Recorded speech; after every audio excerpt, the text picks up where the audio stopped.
Hello and welcome to Productivity Nerd, a podcast all about getting shit done, hopefully in an elegant way that doesn't leave you too broken.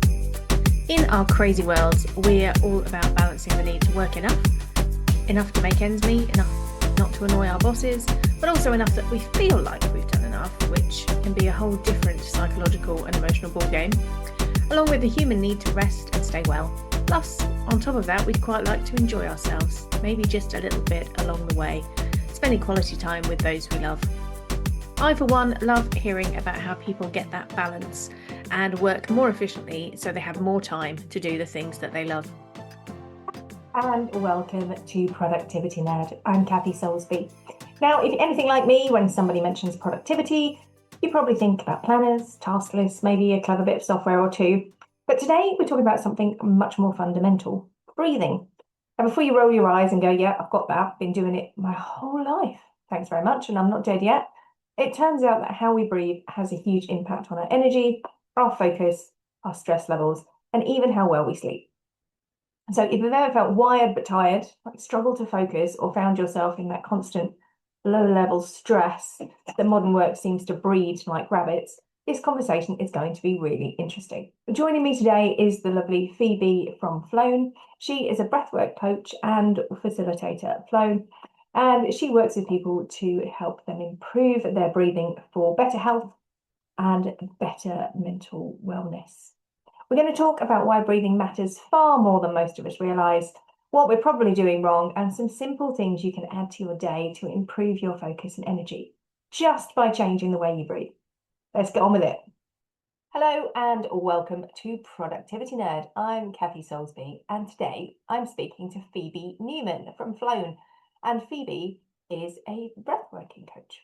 So I've talked about Flown and Flocks like a million times on this podcast before, and that was actually what first introduced me to breathwork. They call it Airflow. Airflow, thank you. Oh, brain just melted there. And so I posted Airflow through Flocks and I absolutely fell in love with it. And I'm going to blame that for ending up with me doing breathwork in Bali and ending up in an ice bath in a freezer, like literally in an ice cream freezer in Bali. But you know me, I love a cold dunk. I'm weird like that. But Phoebe, lovely to have you here. Thank you. So thinking about breathwork, for people who hear it and go, I have no idea what you're talking about, clearly I breathe all day or I would be dead. What kind of thing are most of us getting wrong with our day-to-day breathing? So most adults have a dysfunctional breath pattern. Oh, okay. Yes, through no fault of our own, it just happens. Basically, babies are born and they have, usually, if everything is well and good, they have the most beautiful breath. They come out, know how to breathe. It's very much in the human body. We know how to breathe, right? Yeah. But as we get older, things happen, whether that's physical activities, hobbies, sports, but then accidents, injuries, stuff happens to our physical body that might end up changing our breathing pattern. And it also happens with emotional life. So trauma may occur, events happen in our life, and sometimes that gets stored in a certain way in the body, and therefore it gets stored in a certain way in our breath pattern. So just like our, our character habits become well ingrained in us, right?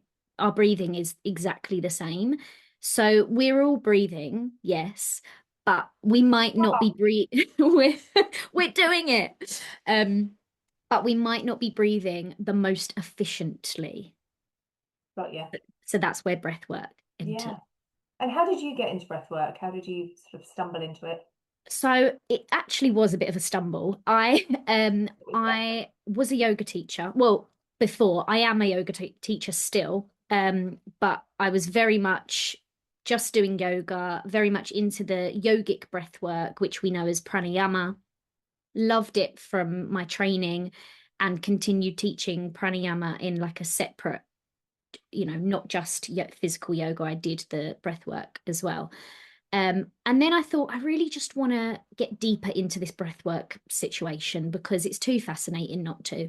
So I started going to some functional breathwork practices and started to learn about that, started to teach that. So the difference with that functional breathwork is very much about performance and basically it's very much surrounded with fitness. A lot of athletes will use it, or singers, musicians, people will use it to feel better presenting in anxiety induced situations. It's for a function, right? Yeah.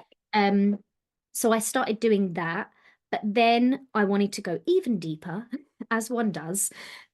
So I started training to be a conscious connected breath worker, which is very much about excavating deep emotions and trauma in the body, which completely fascinated me.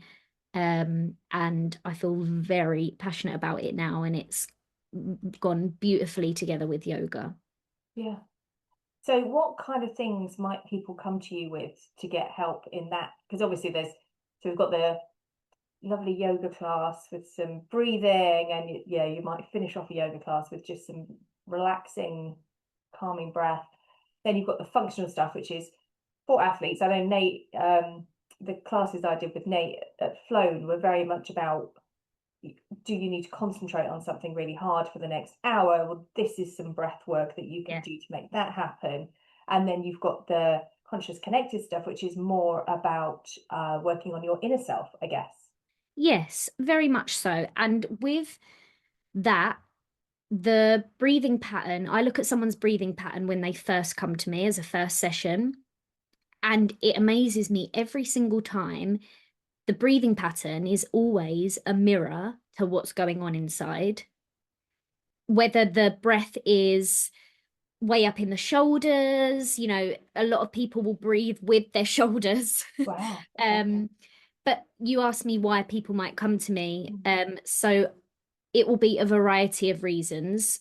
I've had a client come to me with very much physical symptoms, like gut issues.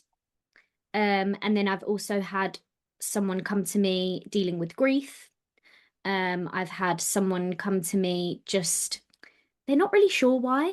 They just, you just get that sort Feel of inner off. pull, Yeah. which happens a lot. So I get a right varied thing, which is always fascinating because I find the breath is always key. Yeah. Amazing.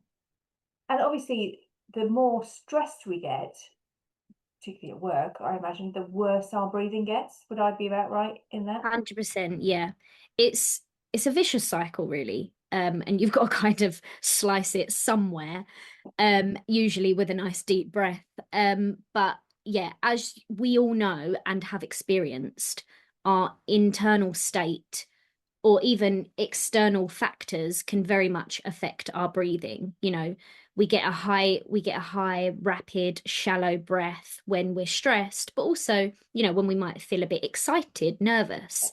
And that's all well and good for that moment in time, but it's about whether we can then drop that and come back to an efficient breath. And Yeah. most of us might not. it Yeah. it, it will stay there, and that stressful situation may have passed, but it's still living in the body. Right. So your body might be, and I think I've had conversations mentally with myself about this where there's been, some sort of, in my mind, disastrous email and I'm panicking over it. And even once I've sorted it out and fixed the thing, my body still hasn't really appreciated that I fixed the thing, and it's still living in that you're being chased by a tiger mode. It Yes. just won't kind of go, look, A, it was an email, it's not going to kill you anyway. And B, chill. Yeah. It's That's like the kind of the time to be breathing, right? Yeah, it's like the circuit hasn't ended, right? Yeah. It's still just continuing even though that thing has passed. Yeah. And that can happen, like you say, with an email, and that feeling can continue throughout the day. but that can also happen in years. So that's what PTSD is. Yeah, You yeah. know, that circuit hasn't completed. The body doesn't think, okay, we are safe now. We are out of that situation. It's continuing to be trying to survive. So that's why I say we've all got dysfunctional breath patterns, and that's through no fault of our own. Your body, it's a survival instinct, but then we need to allow that to end and start again. And reset. Yeah, Yeah. exactly. And what happens in our bodies if we do continue to breathe in a dysfunctional way for a long period of time? Does it have, obviously, breathing badly isn't great in and of itself, but does it have a knock-on effect elsewhere in the body? Yeah, I'd definitely say so. With the shallow, rapid breathing, obviously that will affect oxygen levels Yeah, because the oxygen won't be coming in enough or won't be transferred to muscles, cells, organs. And also with that anxiety induced state, the muscles will tighten. So right. they'll grip. And that's why, many people might be really tight in certain areas. Certain areas of the body, interestingly, are very connected to certain emotions. And with tight muscles, like, so you've got think of your whole torso, right from the shoulders, right down to the hips. Mhm. If you're really tight in like the side of the body, that's going to affect your breathing because Yeah, you want your rib cage is actually quite elastic. They're yeah, bones, but if it pops out, it can actually just pop right back in. yeah. The bones in the rib cage are very different to the bones in the legs. Yeah, So you can feel them move, right? When you breathe yes, out, you can, exactly. And there's room for expansion there. we can move our torso in all sorts of ways. We can move our spine in all sorts of ways. But if we're stressed and frightened or in fear, the muscles tighten and everything just gets tight, everything just gets locked. And then that's where things don't flow, like blood flow doesn't happen properly.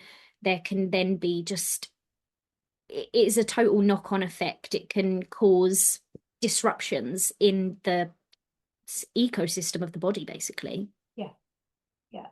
And so very much like, so we've, in the course of our podcast series, we've looked at things like exercise for productivity, we've looked at nutrition for productivity, breathing for productivity, right? Because Yeah.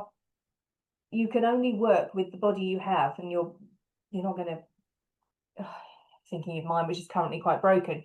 You have to work with what you've got, but you can Yes. improve what you have. Yeah. And breathwork is another way to do that, to help. So can improving your breathing, whether by generally getting better, whatever better looks like for you with your own personal weird habits, or by doing some sort of breath work or breathing practice, can that make us more productive humans at work? I 100% think so. And know so from my own experience, like you said, with you can only work with what you've got, you can only know, you can only experience breath work in your own body. So I can only speak from my experience. Obviously, I can speak from seeing people, but I will never know how it truly feels in their body. Um, but with productivity, um, I think productivity in like a little capsule is about responding, being creative, being focused, and all of that requires us to be present. Yeah, And what is the breath? It is literally presence. yeah, When you come to the breath, you can't be in the past and you can't be in the future. It is impossible. So when you come into presence, you're actually able to respond rather than react. You're actually able to come into a creative mindset or even creative body set, whether you think the creativity comes from your mind or from your body. People work in different ways, like writers, I'm sure sometimes feel like it's just flowing out of their hands, right? So I think the breath can absolutely do that. I would say having a moment in the morning, even just 5 minutes. I say to my clients, just 5 minutes, please. And when they do it, they message me and they're like, oh my God, it's completely changed my day. It's completely Oh, set me up. Just 5 minutes, just literally sitting there, being present with the breath. And I do it to music. If you're someone that really struggles to sit there in silence, or, I put on a funky track, or I put on a really relaxing track. It depends how I'm feeling that morning. And I just breathe and I'm present and I notice, am I tight in certain parts of the body? Where is my inhale more than my exhale? Is my exhale feeling kind of jerky? Can I smooth it out a little bit more? All these sorts of just getting really curious with the breath, mm, I think then allows presence to trickle throughout the day. yeah. Because once you know what you're working with, it's so that's to my eyes, it's quite similar to meditation in a way, watching the breath. Although you probably wouldn't change it if you were meditating, you would try just to observe it and not Mm, meddle. So somewhat different. But I've certainly done almost not the opposite of that, but I have done breathwork. It might even have been with Flown, it might have been an airflow session where we've breathed to songs like "We Will Rock You" or something, which is just feels amazing. kind of mad. So I think people think of breathwork as, oh, it's going to be very zen, and I'm going to be lying on a mat, and I'm going to be, chilling out. And actually, sometimes it's really hard work, Really hard work. really hard work, like Yeah, quite I get that a warming. lot. Yeah. I get that a lot from people. They think they're going to come and have a lovely lie down, and I'm like, ha ha ha, just you wait. Just you wait. Um, Yeah. and yeah, some people say, "Oh God, this is hard."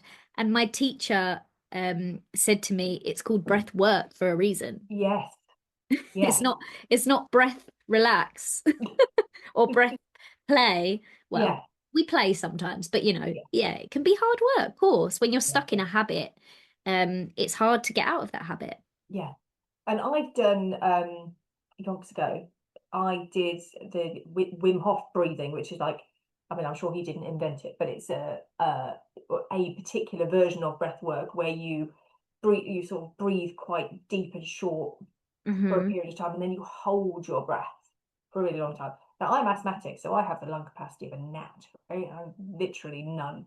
And even I was getting, this is probably sounds rubbish to you, but I was astonished how long I could go without breathing Yeah, after just changing how I breathed in the 2 minutes up to that breath hold. And it's a lovely feeling holding your breath for a really long time. yeah, Oh my God, it's quite it's like really intense in the run up to it. You're like, oh God, this is really hard work, I'm gonna die. And then you hold your breath and you're gonna think, oh no, I really am gonna die. But once you override that first, your body's first, okay, you need to breathe now, and you go, no, I'm cool. yeah. And it goes, yeah, you are actually, you're fine. That moment is just, oh, it's so amazing. I love It's it. fascinating, isn't it? It is. Yeah, I love a breath hold. It's like everything stops. Yeah.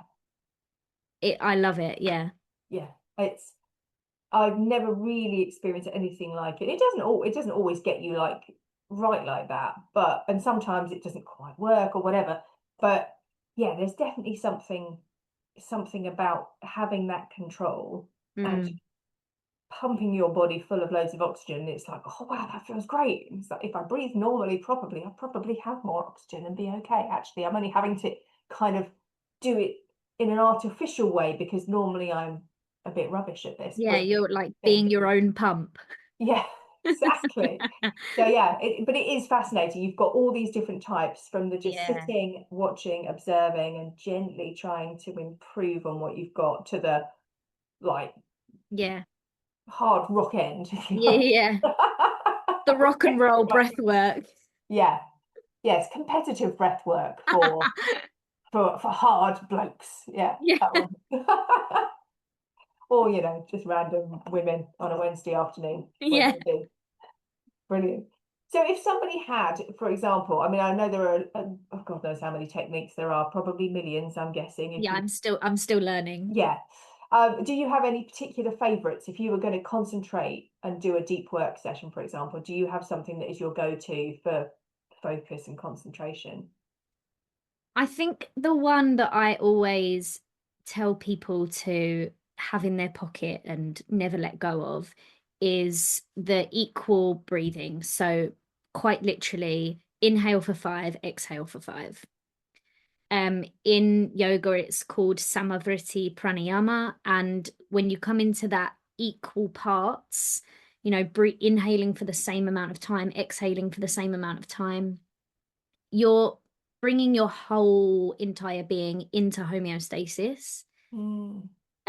Because sometimes our exhale can be shorter and kind of shortchanged.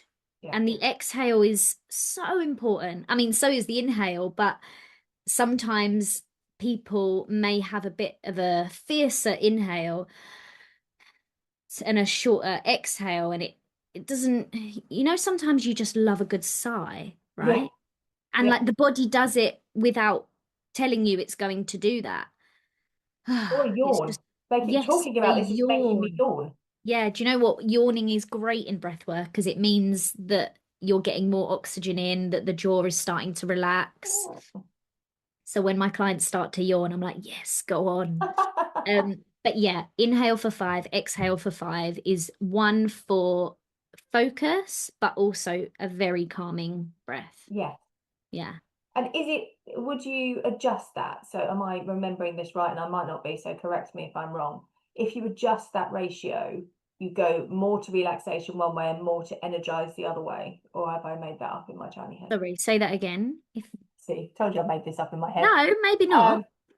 so I seem to remember if you do I can't remember Oh, which way. as in if you inhale shorter and exhale longer, is that what you're saying? Yes, Yeah. or vice versa, depending on when you want to energize yourself or calm yourself down. Yeah, so a longer exhale will always bring you into a much calmer state. So yes, you're right. Sorry, I just didn't, Ah, my brain didn't no, I explained calculate. it terribly poorly. Yes, that's what I definitely remember doing an energizing version at the beginning of a thing and then a sort of reverse at the end of the thing. And I'm kind of, I have to confess, at the time thinking, this has got to be bollocks. This cannot work. This is probably before I did any sort of airflow or breath work. I was like, Yeah. that cannot make any difference at all. And then I didn't particularly find it so much with the increase of energy one, but the reverse, Mm, I loved so much. I used to do it before bed because yes. it was just like, ah, The longer yeah. exhale is, Mm. yeah, is definitely one because the exhale is all about coming into your rest and digest. So it's Oh, turning on the parasympathetic nervous system, which is yeah. the relaxing part of the nervous system. And to do that, immediately just lengthen your exhale. Yeah.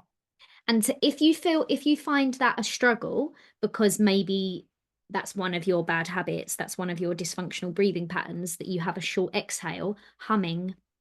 Oh, Yes. oh, that's a good tip.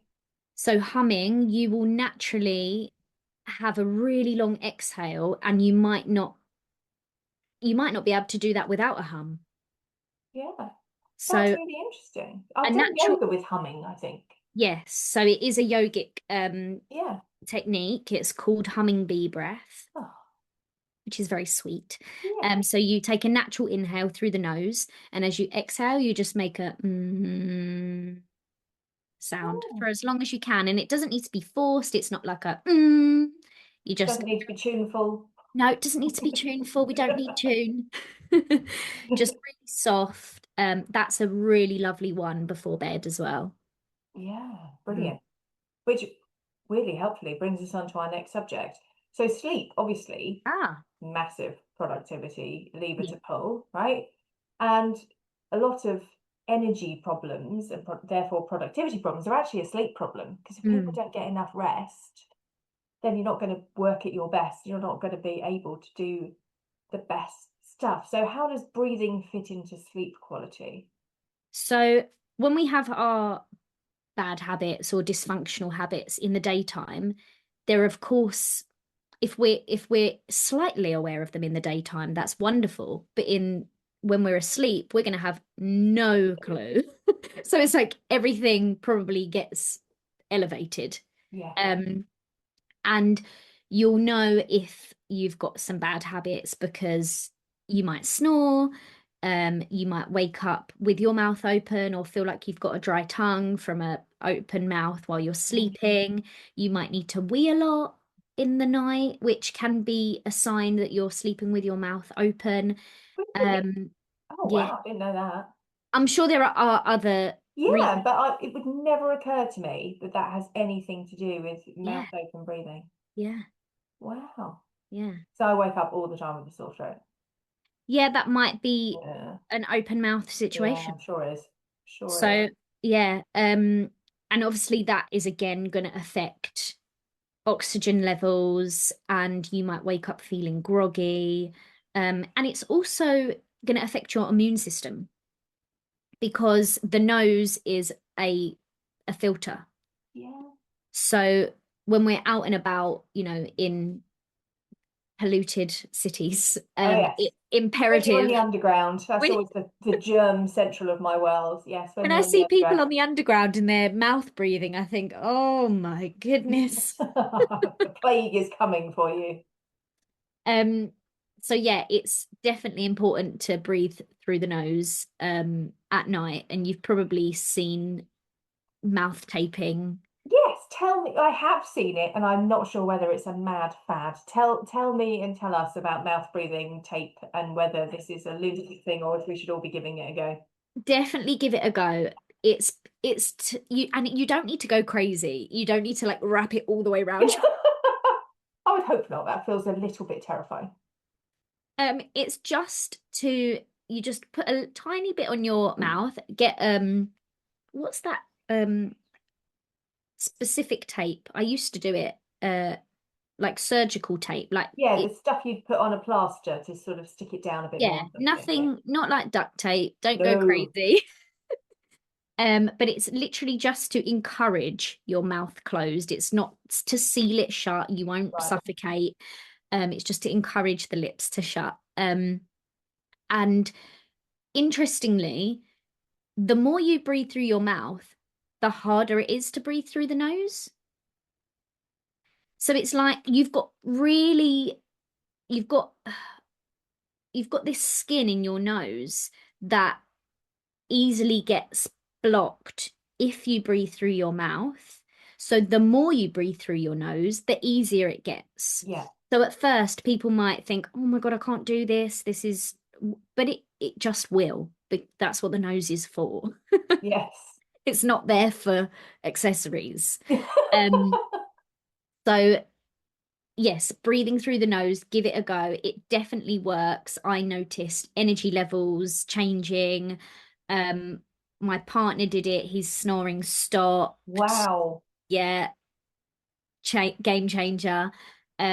So definitely give it a go. And it's interesting because I found myself always wanting to take it off in the middle of the night. So that was like, that's a habit. I clearly want to breathe through my mouth at some point. So it's just really it's an interesting experiment, and it's just not as scary as people think. No, because you're putting what, one or two lips. You're Yeah. not like No. taping yourself Yeah. up with gaffer tape. Like, yeah, because that might feel quite suffocating, I Yeah, imagine. and if you're breathing through your mouth all night, you're gonna get dehydrated Yeah. because you're expelling water. So that's why you might wake up with a sore throat or you might wake up really thirsty. Yeah. So you'll just be more moisturized on the inside. Nice. I love that. I'm going to try that tonight. I'm Give sure I've it got some sticky a go. tape somewhere. Yeah. I'm going to give it a try. Yeah. Maybe for a couple of nights because probably I will wake up and just rip it off at some point. Yeah, it will happen probably. Yeah. Yeah.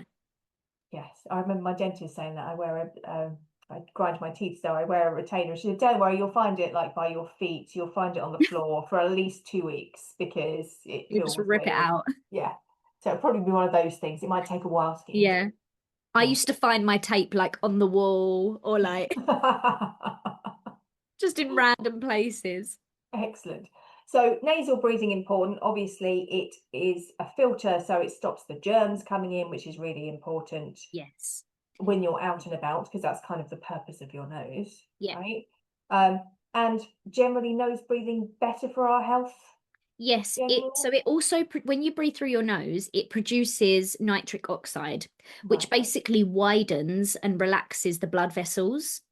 Oh, Therefore, more oxygen can pass through. so Yeah. it's not just a germ thing; it's a No. physiological Yes. impact. So Yeah. people who don't even realize that they're only using their mouth to breathe are sort of denying themselves some extra juice, basically. Yes. So much. The percentages are crazy. Oh, wow. Yeah. I have to tell you, I'm consciously trying to work out how I breathe as we've been talking. And I'm like, I don't know. Do I breathe through my mouth? Do I breathe through my... I don't know. I have to go and sit and So think about it interesting, isn't it? afterwards. Yeah, I'm going to sit and think about it afterwards. I'm like, am I breathing through my shoulders breathing? I don't know. You have to look at yourself in a mirror and Yeah. study But the your problem is, as breathing. soon as you do that, and I remember doing this when I was doing a lot of yoga and a lot of breathing, the minute you think about the thing, you can't be a neutral observer. The minute Yeah. you're consciously aware of something, you change it because Yeah. you're looking at it. Yeah. And it's really hard to just, you almost need to get somebody else to video you when you don't know that you're doing Yeah. it. Because otherwise you just go, Yeah. Perfect like, this is student. how I breathe. With a nice straight back and lovely shoulders. And clearly, that's not how anybody breathes unless they're the Dalai Yeah. Lama. But So, the more you do that throughout the day, it will just eventually trickle into the subconscious, okay. So, you worth know? forcing it or pretending a bit. Well, it's just awareness. Yeah. And the more you are aware, it's the more you practice, the more you will end up doing it subconsciously. Yeah. Yeah. And of course, most of us spend a lot of time sitting at screens, sitting in chairs. How does that affect how we breathe versus how our ancestors breathe, were breathing back in the caveman sort of days? Yeah, well, with you going way back, then when we used to walk on all fours, the belly was obviously facing the floor, right? Yeah. So your diaphragm is naturally able to relax more, whereas Yeah. a lot of Gravity. us will Yeah. have tight diaphragms. And the diaphragm is the primary respiratory muscle. It's so, and it being a muscle, it can be really tight and Oh, immovable, or it can be lovely, loosey-goosey, full of vitality and have, work wonders for the breath. And then so the diaphragm is right under the rib cage. It's like a little dome or an umbrella sitting under the rib cage. But then obviously all the muscles around your torso, a bit like we talked about with movement, can affect all of the breathing. So if you think of someone sitting at a screen or looking at the phone or even a telly, the standard posture may be to curve the shoulders, curve the back, even stick out the chin. I notice myself doing that all the time watching the telly. I might as well be like an ostrich.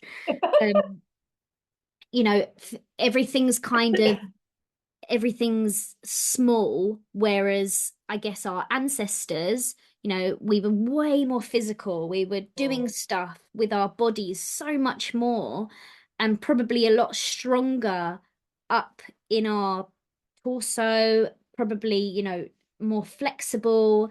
Um, so all of that is going to affect the breathing, which we just don't think about. We don't think about the strength and the mobility of muscles affecting the breath. no.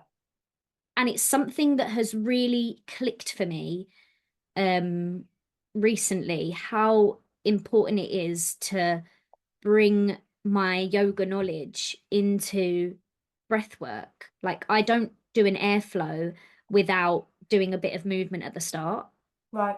because I just want people to open up, stretch the rib cage, and then you can breathe so much more. Otherwise, if you're just coming from this place of, right, I'm here, sitting here for 25 minutes, let's breathe, but we're not opening up and Yeah. stretching and opening the muscles, it's such a difference.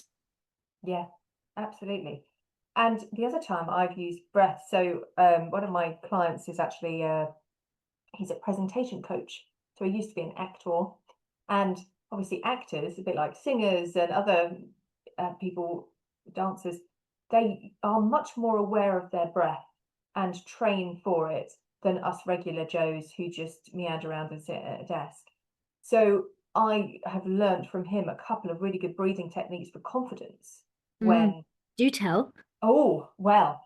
Um, so one of them is it's sort of like a power pose, but you do it with your breath rather than just standing like a triangle. So you breathe in and sort of squish everything in, then you breathe out and make yourself really big Oh, and I've hold never it. heard of that one. I'll have to try Yeah, that.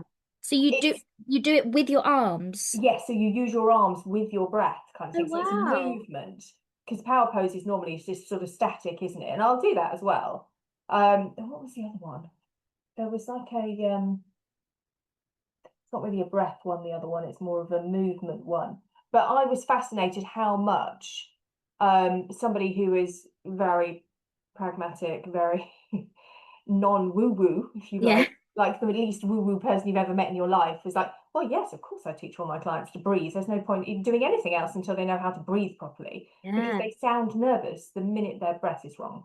Yes. And you go, oh, God, of course. Yeah. When you're watching someone on stage, if they're not breathing right, they sound nervous. Yes. So if they're breathing right, that gives an air of confidence, Yeah. whether it's there or not. But if you're talking and that's your job on a stage or in a boardroom or whatever, I imagine getting your breath under control so that Mm, your speaking cadence is right is massively important. yeah, for sure. Um, I just think about it might sound weird, but I tell people to breathe from their feet. Oh. And obviously that's a massive analogy because you can't do that. Well, yeah, Well, we don't know yet, maybe. maybe one day. So, really just thinking about getting in your boots, like breathing right from, and I would say if someone's giving a presentation or anything like that, I would say to them, be aware of what you're wearing. Mm. So, shoes wise, I mean, fair enough if you're a woman and you love heels, I just would not feel grounded in heels whatsoever. I'd need to wear like a shoe, like a Yeah, good shoe. And also tight trousers, like yeah. super, super tight. It's going to constrict your diaphragm. Yes, I hate having things around my neck.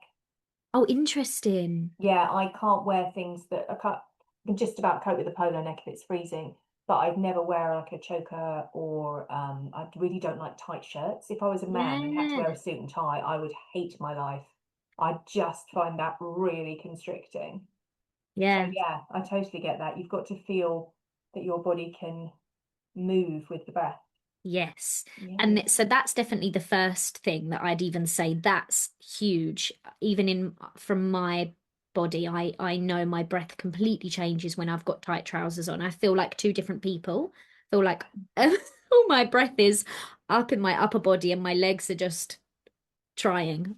Um, but and then obviously just so breathing from the feet. Now, obviously, if you think of that, that will hopefully bring your breath down low into your belly, hopefully down into your diaphragm rather than up into your chest, up into your shoulders. And when you think about even speaking or breathing down into your boots, your voice will naturally lower. And there's that sense of grounding and rather than up high, and you're probably going to use more breath. And you can really hear when people take Yeah, short, sharp yeah, inhales in, and it makes me feel out of breath yeah, when I hear that. yeah. Um, so definitely coming back to that 5, 5 and 5 ratio, inhale for 5, exhale for 5.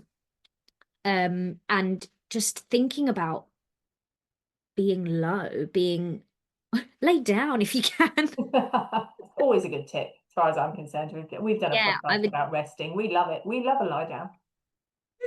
Very But important. it's really fascinating. In my breathwork sessions, a lot of people, their voice completely changes after the session. Wow. And it's so cool. I love it because, they'll come to me and we'll have a chat at the beginning and they'll be like, talking about what they want to do and how they're feeling this week and everything. Da, da, da, da, da. And then we finish the session, and the session's always an hour. And we finish and they're speaking lower and slower. And I always say, can you hear your voice? Can you hear what's happened? Um, so And that's are always they really even aware of interesting. it until you point it out? I bet they're not. No, No. they're just more aware of the physical, they say, oh, I feel so much Feel more better. grounded. I feel like everything's slowed down. And then I'm like, yes, can you hear your voice? Yeah. It tells you everything. Yeah. That's amazing. So if somebody listening wanted to start improving their breathing, where would you start with a complete newbie?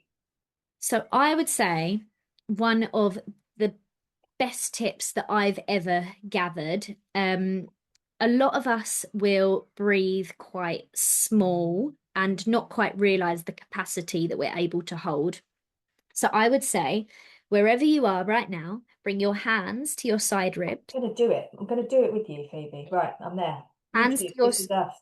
hands to your side ribs, and think about a horizontal breath. So as you inhale, breathe into your hands. And as you exhale, just completely relax. Yeah. So rather than vertical breath up and down, Hands are too low, but I am doing it, I promise. no, I believe you. I trust you. Breathing, bring your hands a little bit further round. So you're right round on the Oh, side like rather than that, yeah. that's it there. Yeah. Don't So have to fall into it, that's perfect. as you inhale, yes. And then exhale. Nice. Yeah. Lovely. And how does that feel? Yeah, really good. So that is always my top tip to just bring about a expansive breath. I think Yeah. that's what most people need, expansive breath. And even just doing that for a few minutes should and will do wonders. I know it because I do it on the daily, and that is always the toolbox. Yeah, my shoulders have gone down a bit and I only did it like 4 times. Yeah, so Yeah, expansive breath for sure. excellent. And if we wanted to find out more about working with you and breathwork and how where can we find you? Where do you hang out apart from I hang Flown? out, I hang out in the forest. Like a little woodland nymph. I can see it. I can tell. I'm on Instagram. Amazing. So my handle is flow space, but with a PH. So Thank you. PHLOWSPACE. That really took me a long time to work out where the pH was in that. Sorry. Flow space. Very, very slow today on the uptake, Yeah, Phoebe. so I'm on Instagram and my website is also flowspace.uk. And it makes sense because your name is Phoebe. That's where the pH Exactly. comes. You're That not is just the being play weird on. about it. Yeah. No, I get it. I get it. I've got it. Phoebe, this has been absolutely fascinating. I think lots of us assume productivity is just about planners, apps, color coding stuff, but you have absolutely reminded us today that the foundation of really good performance starts with our bodies, right? Mm. And something as simple and accessible and free as breathing. Yes, free. And free app. Well, you don't even need an app, like literally free, breathe better, right? So I love the idea that we can change our state, maximize our focus, our confidence, just by paying attention to something that we normally don't even think about. It's amazing. So thank you so much for sharing. Thank you for having me. Check Phoebe out on Instagram. We'll stick all of her details in the show notes so you can go find her. Phoebe, thank you so much. It's been a pleasure. Thank you, Kathy. Well, I hope you enjoyed that conversation with Phoebe just as much as I did. I just sent her rather cheekily a reel on Instagram, which is quite rude, and it's an Irish breathwork. It's an Irish breathwork mantra. Very bad. Definitely not how one should breathe, but it amused me. And weirdly, I had just sent it to a friend, so it tickled me, and it tickled her. She's got a good sense of humour.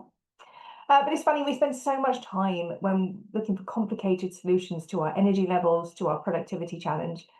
And sometimes the most powerful tools can be the simplest ones, like 3 minutes breathing in and out intentionally. We do it all day, every day, right? And most of us very rarely think about how we do it or have been taught how to do it well. So if improving your focus, energy, and stress levels could start with something as simple as paying attention to your breath, that's a pretty good place to start, right? So if you'd like to learn more about Phoebe and the work she does, and Flown, which we talked about before, all the details are in the show notes. And if you enjoyed this episode of Productivity Nerd, do share it with a friend. Thanks for listening.